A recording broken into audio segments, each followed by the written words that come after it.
Hi everyone, it's Sleeved Christine here again. I meant to update you guys last week, and of course, things got hectic and I couldn't. So I went to the doctor's last Friday. I had my weight checked and everything. They wrote down my highest weight because I was 289 last Friday. My highest was, in the last 6 months, it's been 290. By the doctor's scale at home, it's been 292. But they have to go based upon the doctor. So it's 290 at the doctor's. I got all of my paperwork together, the weight paperwork that I needed and my insurance paperwork. And I sent it to them last Friday. I got a call Monday, I believe it was. Monday or Tuesday. I believe it was Monday. I got a call from the bariatric program at Dartmouth, and they told me that they received all my paperwork that I needed. They just had some questions as to, which insurance was primary, which was secondary, because, of course, it slipped my mind. I forgot to write it down on the pieces of paper, which was primary and which was secondary. She also told me that I could set up my Remedy EHR account, which I already had one, so all she had to do was just reopen it. I went in, I updated all my information that she asked me to do. So now I am tracking my weight on that, plus on my Fitness Pal. And then there's Bariatric Pal, I believe. No, Bariatric Pal is for support and everything. There's another bariatric app for an iPhone. I don't know if it's for any Androids, but I know it's for there is that for an iPhone. For bariatric surgery patients. It's like my Fitness Pal, but it's so that you can put in, your weight, all that, and it, you also put in which surgery you had. So I'll be using that after surgery. My nutritionist wants me to stick with my Fitness Pal. Also, was it Monday? Tuesday, I believe it was.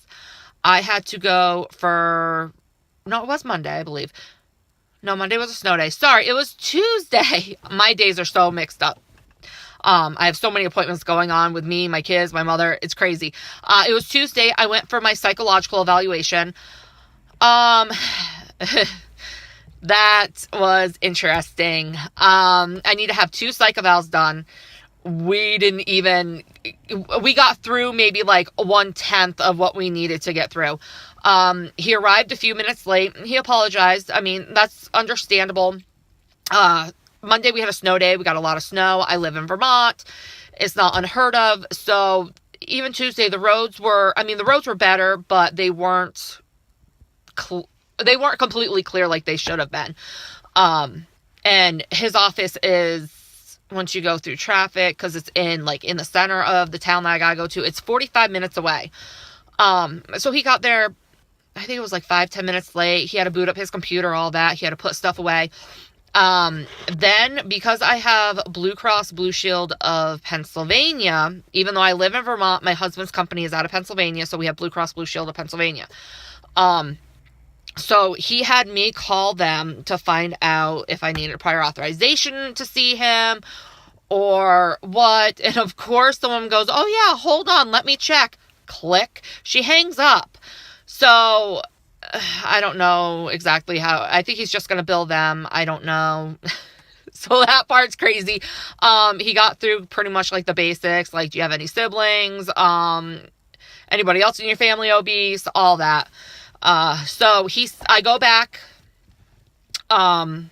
January 17th, I go back, I see him for another hour, because mine are only an hour. There's people telling me, oh, mine lasted 3 hours. No, he does it by hours, by 1 hour at a time. When I go on January 17th, it's another hour long. He thinks that we should be able to get through, the rest of what he needs to get through, and then he will fax Dartmouth his paperwork. If not, then it may take 3 sessions. That's fine. That's okay. This is a long process. I'm not expecting to have surgery until anywhere between April and September.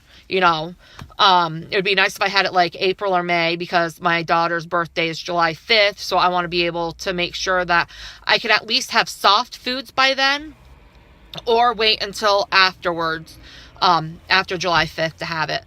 So I did that. Wednesday, I had my blood work drawn. I had to have fasting blood work. I was supposed to have it Monday. Once, like I said, we had a snow day. My daughter was home.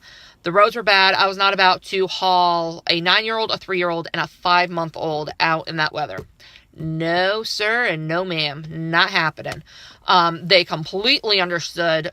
They told me to stay home, stay warm, and they rescheduled it for Wednesday. I went and I had it done Wednesday. And I gave them my paperwork for my nutritionist so that my nutritionist can do the nutritional letters to Dartmouth the way Dartmouth wants it stated. The woman that called me from Dartmouth is sending me pretty much all my prerequisites that both of my insurance wants. I know what my second insurance wants. I already got those. Bang, good. Unless the surgeon over there switches me from a gastric sleeve to a gastric bypass, which is possible. If he does that, then I'll have to go back to the doctors and have the H. pylori test done. My doctor didn't have me do it right now because of the fact that I want to have the sleeve done. And with the sleeve, they're not cutting into your intestines. So because of that, she's like, I'm not even going to worry about that until you find out from the surgeon if they are going to switch you to a different surgery.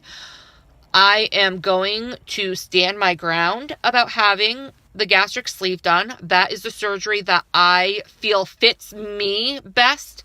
Each person is different. I think what I personally feel is I feel that the bypass would cause me to lose too much weight and make me look sick.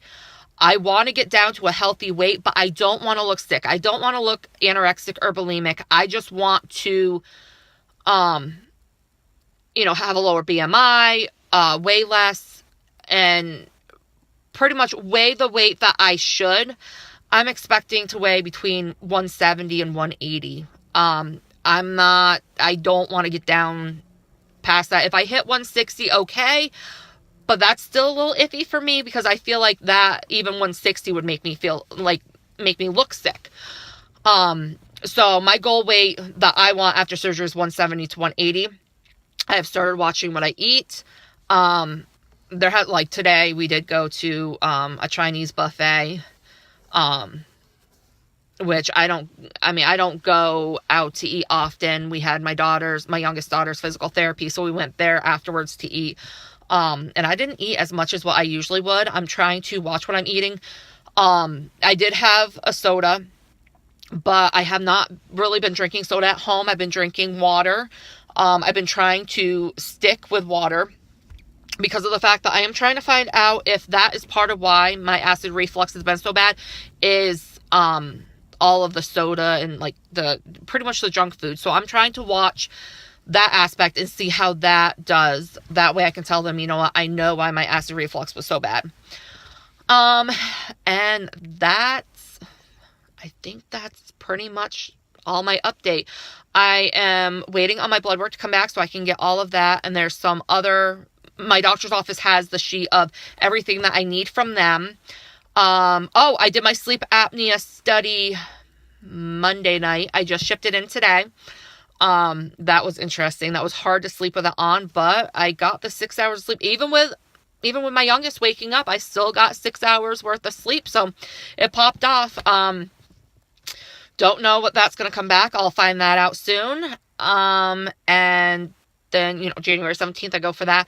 I see my nutritionist again in January as well. I'm hoping by then she has all the letters for me. If not, I will ask her and see if she can get them ready for me within, I'd say 2, 3, probably 1 to 2 weeks. Because she pretty much has everything typed up. She just has to put it in the order that they want it because they want it a specific way. And that's pretty much it. Just watching what I'm eating. Christmas is in 10 days. Christmas Eve, we go to my brother and sister-in-law's house. And they're going to have some snack food and everything. I am not going for Christmas and Christmas Eve. I'm going to watch what I'm eating, but I'm not going to tell myself no that I can't eat something because when it comes to a holiday, that's usually when I eat the most, but I am going to watch what I'm eating. But if I want a slice of cheesecake, I will have a slice of cheesecake, but just not as big. It's going to be a much smaller piece, which my cheesecake should be in tomorrow. I ordered some cheesecakes off my oldest niece that's in 8th grade. So I'm excited because there's different flavors, but you know, those pieces are like what, like that each. So I'll be going down to like that, much smaller.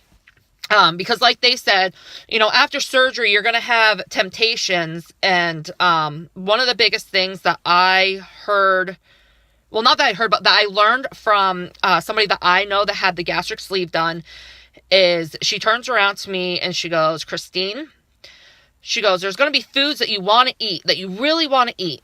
She goes, and what she learned is that if she did not eat them, her craving got worse and worse and worse. And when she gave in, she overate. She goes, if you want, say, a little bit of cheesecake, she goes, either take a small slice, or like after surgery, she goes, take like a small little bite. If my new stomach can handle it. She goes, just take a small bite. She has found that usually that is enough to curb her craving, is just one small bite. You know, obviously you have to document that in for, you know, what you've eaten, not a problem. But you have to pretty much figure out how much that would typically be, like one small bite, or I don't know if they have like a nibble or something like that in there.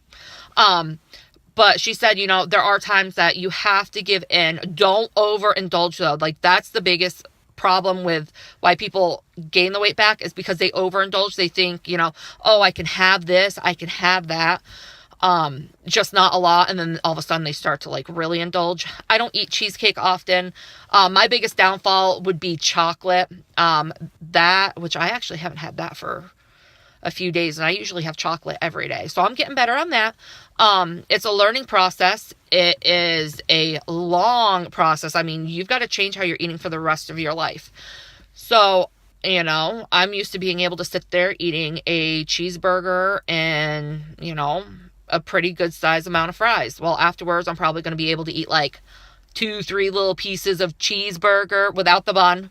Because the bun is just extra carbs and everything. And maybe like, if I have French fries, maybe like 2-3 French fries. But instead, what I'd rather have is like a little bit of a turkey cheeseburger, because you can still have the cheese on it because there's protein in it, but like a turkey or a veggie cheeseburger. You know, maybe make some sweet potato fries, or, you know, have some cottage cheese with it, or, you know, another type of vegetable. So I'll learn. One of my friends is exactly 1 year out today. Today is her 1 year surgery, and I am so proud of her. I told her I'm going to have a lot of questions for her, and she can't, you know, she's excited and everything that I'm going for it. And, you know, she's real about everything. I'm like, you know, how much excess skin am I going to have? And she's like, oh, let me send you a picture. So she sends me a picture of, you know, what she has. And, you know, but like she says, you know, afterwards, I would rather have the excess baggy, saggy skin than the extra weight. Because skin can be, you know, you can have the skin removal surgery, or I can live with the excess, baggy skin. But having all the extra weight is really taking a toll on my health. You don't realize it until, I mean, I'm 29 and I've already got elevated blood pressure. Like, what? Are you kidding me? It's crazy. And already having PCOS and having a family history of diabetes, and now possibly having sleep apnea. It's like, no, I got to get it under control now. The last 2 times I tried going for it, I ended up pregnant. This time, nope, not happening. I am going for it. I've got a huge support group between friends, people on Facebook, watching all of you guys on YouTube that have gone through it. I follow a lot of you guys. I look everywhere for support. I belong to a few different support groups, and, you know, my family's supportive. My husband is supportive. My husband's one that, you know, he wants me to do what is going to make me happy. He's seen, you know, what I've gone through, weight-wise, and knowing some of the stuff with my medical history, what's going on. And he supports me 100%. And he's on the road. So, you know, if I've got to call him up because I'm crying, because I'm going, I just ate 3 cookies and I shouldn't have. He's okay. You know what? Tomorrow's a new day. Start over tomorrow. He tells me not to beat myself up about a lot of stuff. But he's always there if I need to call him. He's going to be there when I have surgery. my oldest daughter's excited because she tells me, she goes, "You're going to have the skinny surgery." But she's expecting me to come out of surgery, you know, thin and everything. And I explained to her, no, it's a process. And I showed her, you know, a lot of my friends' pictures from her heaviest to where she is now. She's like, oh, okay. She goes, so that was like over time. And I'm like, yes, it doesn't happen overnight. There's no quick fix to this. So yeah, I'm sorry. My video's long this time. I keep babbling. Jeez, I gotta stop doing that. But that's pretty much my update. I'm gonna get everything sent in. I'm gonna wait to see my nutritionist. I believe it's at the beginning of, it's either beginning or middle of January. Talk to her about getting that paperwork, getting my blood results back, or my blood work back, so I can send that in, and pretty much just getting everything set to send into the big packet. That way I can have my first real appointment with them. I believe it's like 3 appointments. I've been doing stuff on their website, the Remedy EHR website that they have me do. That way that's all done. It's pretty much just sticking to it. Losing some weight. I don't know if my primary insurance wants me to, but I've started doing that. And pretty much just keep the ball rolling and not letting it stop. So I will update you guys. I don't know. Oh my goodness. I will update you guys probably after I see whichever my next appointment is, whether it's the nutritionist or the psychologist, whichever one. I will update you guys after that to let you guys know where I am in the process. And then once the process really starts going, I will try doing weekly updates. So I hope you guys have a great holiday, no matter what holiday you guys celebrate. And have a wonderful new year. I'll talk to you guys later. Bye.